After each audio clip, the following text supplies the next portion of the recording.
Richard, thanks for joining us. Thanks for having me. This is really exciting. This is unreal. I'm really tempted to press the buttons on the console, but I don't want to crash. So Please don't want don't to crash touch the anything. set. Yeah. So thank you for joining us. And as you know, we spoke about in our poll this week about metaverse, the metaverse. Do you think that the metaverse is just marketing, or do you think it's really going to deliver? I think it's a little bit of marketing, yeah. I do feel like it's a bit of a ploy that's kind of happening. Not to say that they don't have the technology. I think it's actually quite exciting what that means right now with what they're doing.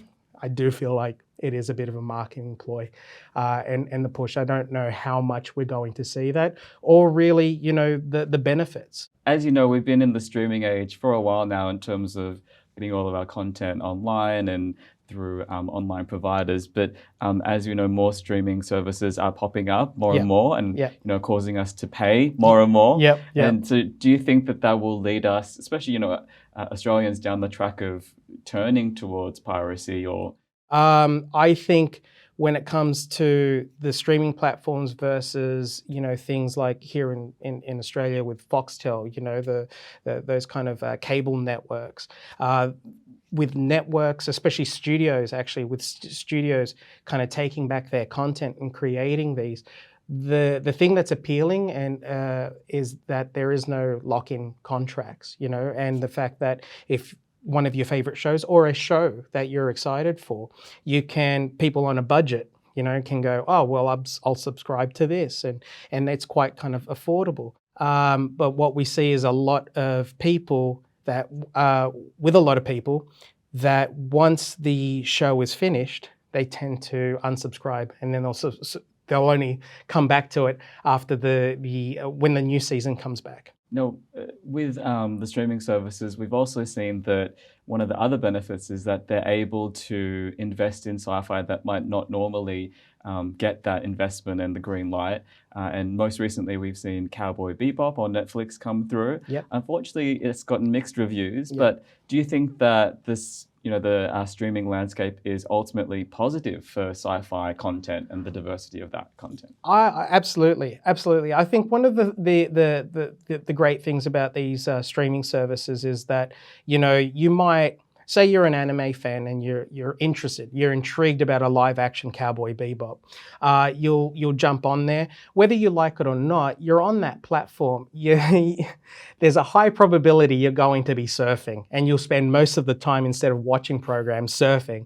And you will come across different programs, and you have a whole genre there of just not only sci-fi from Hollywood, but from around the world. I mean, you've got amazing things from Korea, amazing shows, innovative sci-fi shows from Korea, from Germany, and so curiosity would lead you to that. And, you might sign on for Cowboy Bebop, but then you might be watching Dark or something like that, So I think it's really interesting. Now, in terms of Cowboy Bebop, I think more the negative reviews isn't so much the appeal of sci-fi necessarily, but it's an anime, and I love Cowboy Bebop. I'm a huge fan, and I've only caught 2 episodes of the show, and I like with what they're doing. My only reservations is I was really hoping it wouldn't be like a remake of the anime, in the sense of retelling the same stories from those episodes in the anime. I thought it would have been just possibly live action, but going off into different stories, because we only got 1 series of Cowboy Bebop in the anime, and it's such a masterpiece of sci-fi, but just of anime as well. Now, turning to big sci-fi universes, Patty Jenkins was due to work on a Star Wars film, but we've heard that there were some creative differences. Do you think that creative differences with directors and the studios are just going to come up more often because they have to keep such tight control on the universes that they're creating and everything in them? We've also heard that Chloe Zhao might be tipped to work on a Star Wars film as well. that's being worked on by Kevin Feige. So, I mean, these great directors are coming in and bringing their own, but then there's also the studio pressure as well. So, how do you kind of marry the two? How do you kind of come out winning with that from that? It's an interesting one because I mean I haven't dealt with studio pressures yet, so I come from a very indie background, but I mean, especially with this kind of news, it is really all speculation at the moment, and possibly through the grapevine. That's not to say that there always is the filmmaker versus the studio. You know, there's always the batting of creative differences, and you can understand that to a certain degree. I mean, Rian Johnson did Last Jedi, and I know that there's a lot of Star Wars fans out there that absolutely hate that film, and yet that was very much his sensibilities, and he was very much being not only truthful to what he believed was what Star Wars meant and what those characters represented, but also George Lucas's vision. Fans disagreed, and when they kind of came back the way that they did, as cheesy it is, they really striked back hard at Disney. It scared Disney. And for anyone out there, there is the Jewel of the Fates, which was meant to be the follow-up to.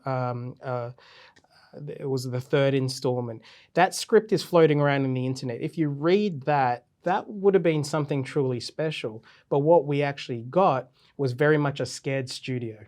So what they did was they basically rehashed they basically did a greatest hits compilation, and they brought back Palpatine. Whether they say that was always the intention, we can always disagree, but they really played it safe, and it was the first Star Wars film as well to actually have a montage, the opening montage, and it felt, sorry to say, a little lazy. You had this great kind of, story and these great characters, and it could have really led somewhere interesting, whether you loved or hated Last Jedi.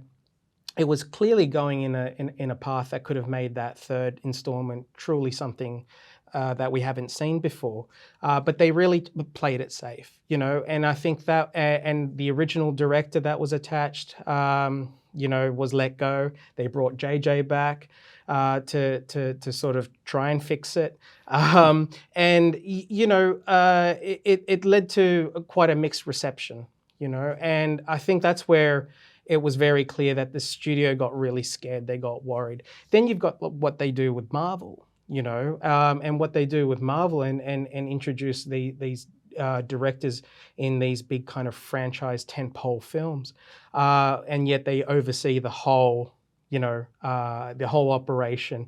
Yet each filmmaker, can actually really, has their distinct voice over the film and over the stories, while still, having this rich tapestry of the MCU and what they're actually playing at and everything. So it's really quite interesting in terms of seeing the studio, relationship with the actual filmmaker as well. And now, staying on the topic of Star Wars, you're a director who's directed a Star Wars fan film. Yep. And you've worked in independent film for a long time now. Yep.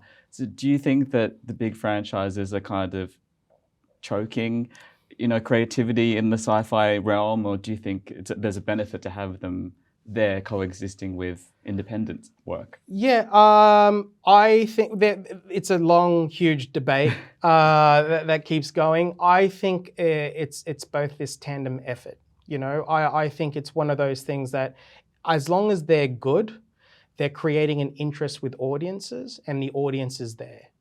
So especially with what we're seeing with Marvel is this oversaturation, of the particular genre, and with superheroes and everything.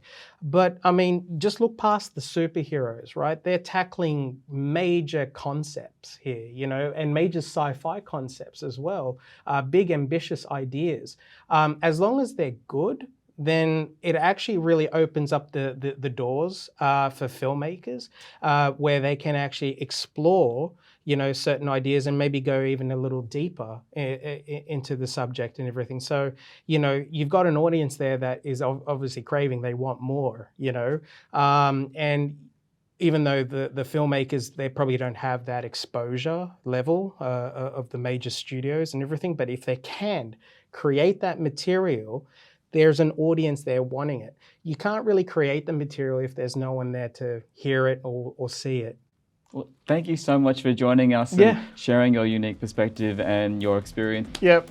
Thanks, Raymond. Thanks a lot.